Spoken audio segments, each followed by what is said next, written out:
நான் நடிகனாங்கிறதுனாலயோ அதுக்கு நீங்க காட்டுற அன்புக்காக அதை தப்பா பயன்படுத்துறதுக்கு நான் வரல.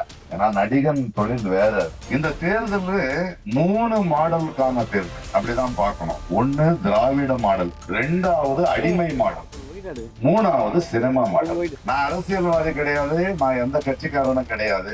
உங்களை மாதிரி நானும் ஒரு ஓட்டர் தான். நம்ம 2 பேரும் இந்த தேர்தல் என்னன்னு பேச பாருங்க. வெக்கம், சூடு, சொரணை, இந்த அடிமை மாடல் கொஞ்சம் கூட இல்லை. மகளிர்களை பத்தி, அந்த உரிமையை பத்தி ஒரு சட்டம் எடுத்துட்டு வரணும்னு திடீர்னு நேற்று நான் நம்மளுடைய எம்பியை கேட்டேன். எங்க போயிட்டு இருக்கேன், நான் மதுரை வரணும். திடீர்னு கூப்பிட்டு இருக்காரு மன்னர், என்னன்னு போலாம்.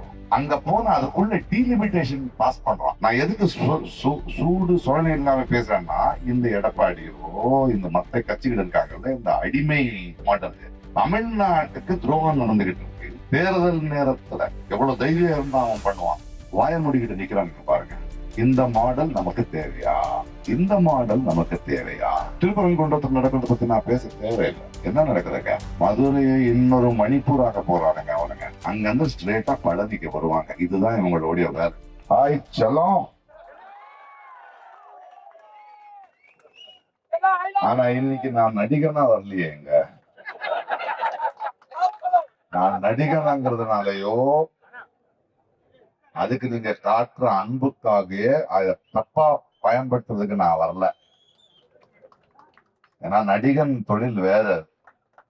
கொஞ்சம் திறமை இருந்தது, அதை வளர்த்தது நீங்க. நேரம் செலவழிச்சு படம் பார்த்தது நீங்க, காசு கொடுத்தது நீங்க.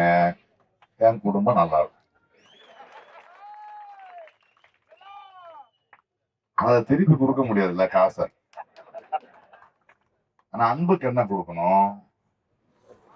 இன்னைக்கு தங்கச்சி பாடிட்டு இருந்தாங்க, ரொம்ப சந்தோஷமா இருந்தது. கலைஞனா ஒரு கலை, ஒரு பாடல், ஒரு கலைஞன்ங்கிற பேர் இருக்குல்ல, அது வெறும் என்டர்டைன்மெண்ட் இல்ல. இப்ப ஏற்பட்ட மேடைகளுக்கும் அது பயன்படணும். ஒரு கலைஞன்ங்கிறவன் ஒரு சமுதாயத்தினால உருவாக்கப்பட்டவன். அப்போ நாட்டுக்கு மக்களுக்கு ஏதாவது பிரச்சனை இருந்தா வரணும். ஏன்னா என்ஜின் அங்க இருக்கு, அவர் தான் ஸ்டேஷன் மாஸ்டர். எல்லாத்தையும் அவர் தான் ஒரு ஸ்டேஷனுக்கு போறாருல்ல. இந்த டப்பாக்கள் தான் இங்க இருக்கு. அதை பத்தி ரொம்ப கேர்ஃபுல்லா. மக்கள் நான் நிறைய பேச மாட்டேன், ஒரு 2-3 விஷயம் பேசுவேன் அவ்வளவுதான். முதல்ல பழனியை பத்தி பேசுறேன். நம்ம இந்த சாமி சிலைய திருடுற கும்பலை பத்தி கேள்விப்பட்டிருக்கோம்ல, நிறைய கதைகள் இருக்கும். இப்ப முருகனையே சாமியே திருடுற கும்பல் வந்திருக்கு. பழனி அவனுக்கு முப்பாட்டமா கதை அடிக்கிறானுங்க.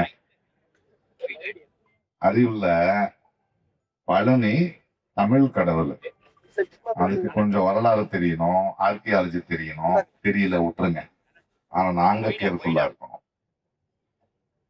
இந்த தேர்தல் 3 மாடலுக்கான தேர்தல் அப்படிதான் பார்க்கணும். ஒண்ணு திராவிட மாடல், 2வது அடிமை மாடல், 3வது சினிமா மாடல்.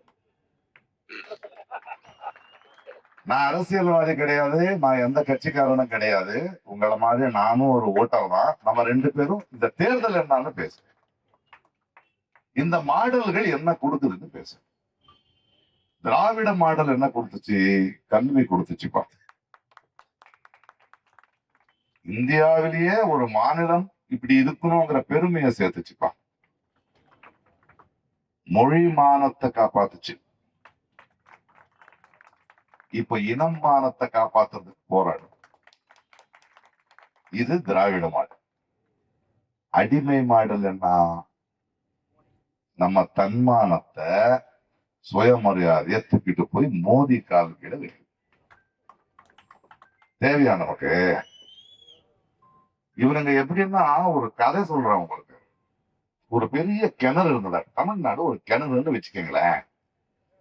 அதுல ஒரு தவளைகளோட சாம்ராஜ்யம் இருக்கு. தவளைகளெல்லாம் நல்லா வாழ்ந்துகிட்டு இருக்கு. அவங்களுக்கு நடுவில் ஏதோ மனஸ்தாபம் இருந்தாலும் பேசிக்கிட்டு ஒரு மாநிலம் மாதிரி வாழ்ந்துகிட்டு. அதுல ஒருத்தன் என்ன பண்ணுவான், டே நான் தான் ஆள்றேன், நான் தான் தலைவன் ஆகுவேன் அப்படின்னு சொல்லுவான். எடப்பாடியோ படப்பாடியோ யாரோ, இல்ல விஜயோ யாரோ.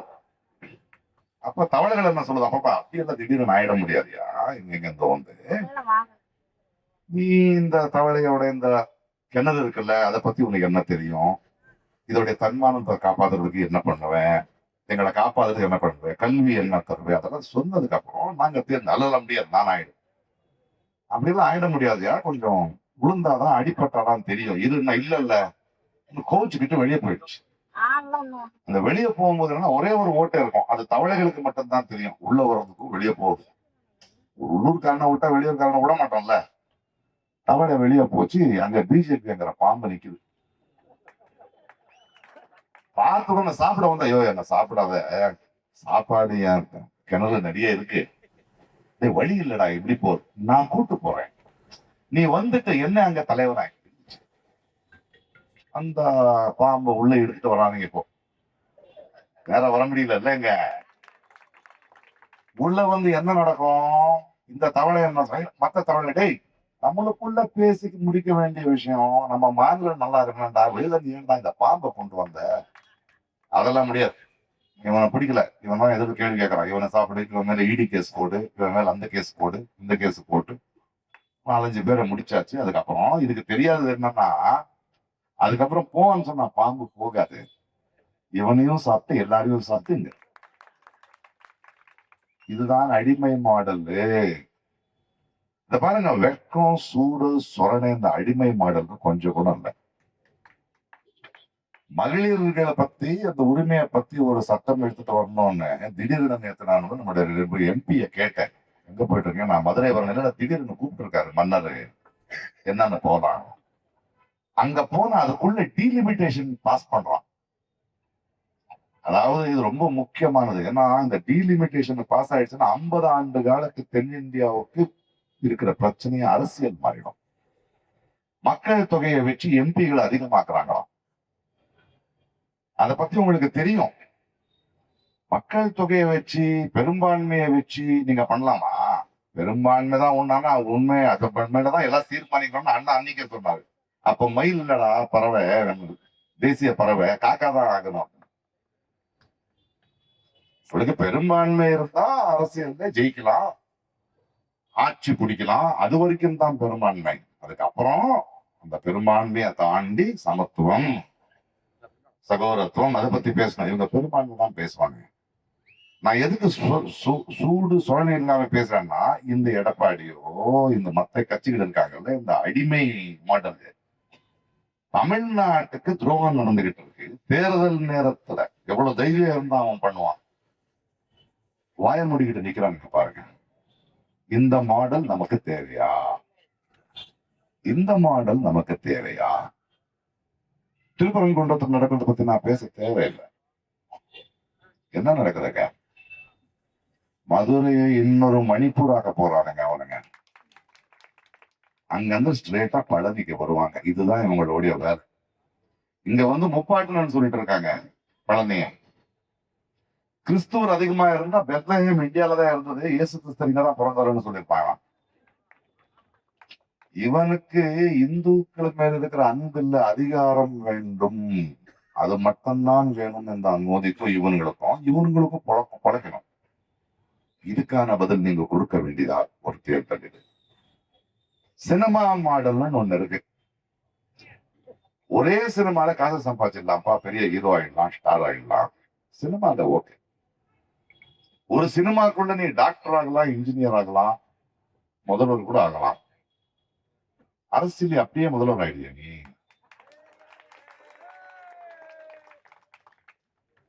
யாரு அரசியல் பேசணும்? என் அளவுக்கு அரசியல் பேசிருக்கியாப்பா நீ? நீ இத்தனை வருடங்கள்ல தமிழ்நாட்டுக்கோ, மக்களுக்கோ, மொழிக்கோ, தன்மானத்துக்கோ பிரச்சனை வந்திருக்கும் போது வந்து நின்று இருக்கியா? உங்களுடைய உங்க மேல மக்கள் வச்சிருக்கிற நட்பு, அன்பு, திறமைக்கு அரசியலுக்கு இல்ல, அதை பயன்படுத்துறீங்க. வெயில்ல கியூ நின்னு கட் அவுட்டை போட்டு டிக்கெட்டை போட்டு வீட்டை பத்தி யோசிக்காம வேலையை விட்டு காட்டின அன்ப இப்போ அரசியல் வரணும்னு அதுக்கு பயன்படுத்துவீங்களா? பாருங்க, நடிகனுக்கு ரொம்ப பிடிச்சா 3 வருடம் தொண்டையில விட்டு விசில் அடிக்கலாம், நாட கொடுக்க முடியாது. நாட கொடுக்க கூடாது. அரசியல் வேற, சினிமா வேற. அந்த அன்பு வேற, இந்த அன்பு வேற. அதுக்கு இறங்கணும், பேசணும். சீமான் பரவாயில்லையா, 10 வருஷமா மக்களை பத்தி பேசிக்கிட்டு இருக்காரு. பெரிய பெரிய நடிகர்கள் அப்படியெல்லாம் ஆகாதது. அதை பத்தி இருக்கிறோம். டிராமிடியன் மாடல் வேணுமா, அடிமை மாடல் வேணுமா, சினிமா மாடல் வேணுமா? ஏன்னா அரசியல் யார் பண்ணும் அங்கிற ஒரு கேள்வியை நான் மக்கள் கிட்ட கேட்கிறேன். என்னை பொறுத்த வரைக்கும் அரசியல் மக்கள் நாம பண்ணணும், ஜெயிச்சவங்க வேலை பார்க்கணும். ஆனா அந்த இந்தியாவில ஜெயிச்சவங்க அரசியல் பார்த்துக்கிட்டு இருக்காங்க, நம்ம வேலை பார்க்கணும். அதை மாத்தணும். நம்ம அரசியல்னா யாரை தேர்ந்தெடுக்கிறோம், யாரை தேர்ந்தெடுக்கிறோம். இந்தியாவோட அரசியல் என்ன? இன்னைக்கு எதுக்கு தமிழ்நாடு எதுக்கெல்லாம் நிக்குது? அதுக்கு யார், எந்த அணி நம்மளோட நிக்கும், தமிழுக்காக துடிக்கும், அதை யோசிக்கணும். கடைசியா ஒரே ஒரு வார்த்தை சொல்றேன்.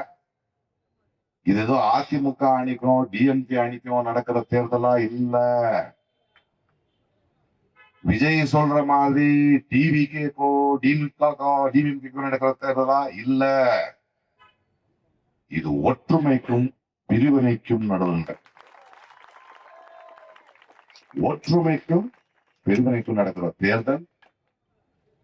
தமிழ்நாட்டு மக்கள், தமிழ்நாடு எப்பவுமே இந்தியாவுக்கு ஒரு மாடல்லா நின்று இருக்கு. எதை திணிக்கும் போது ஹிந்தி திணிக்கிட்டோம், நீட்டை திணிக்கிட்டோம், எதிர்த்து நிக்கணும். இன்னும் வலுவா நிக்கணும்னா எந்த அணிக்கு ஓட்டு போடணும்னு நீங்க தான் முடிவு. அரசியல் மக்களான நாங்க செய்ய வேண்டிய நிலைமை வந்தாச்சு. ஒற்றுமையா பிரிவினையா? நல்லதே நடக்கும். தேங்க்யூ.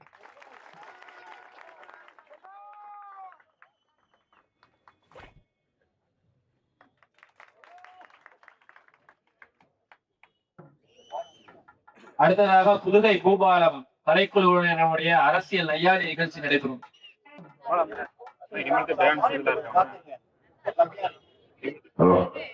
நான் மதுரைக்கு போனோம். இன்னொரு விஷயம் சொல்ல மறந்துட்டேன். பழனி தொகுதி இருக்குல்ல, பேத்து பார்த்து வீடு பண்ணிருக்கேன். இது எங்க தொகுதி தான். பாய்.